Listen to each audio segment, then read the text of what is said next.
S týmto sa stretávame my a naši rodičia každý deň. Hovoria nám, že sme zbytoční a že nič nedokážeme. Ale naša mama vie, že to môže byť aj inak. Preto k nám chodí každý týždeň mama, s ktorou sa hráme a čítame si knižky. Mama hovorí, že aj ja v živote niečo dokážem.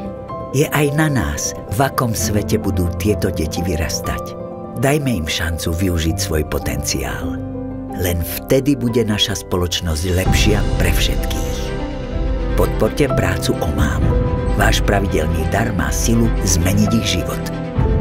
cestavon.sk. Ďakujeme.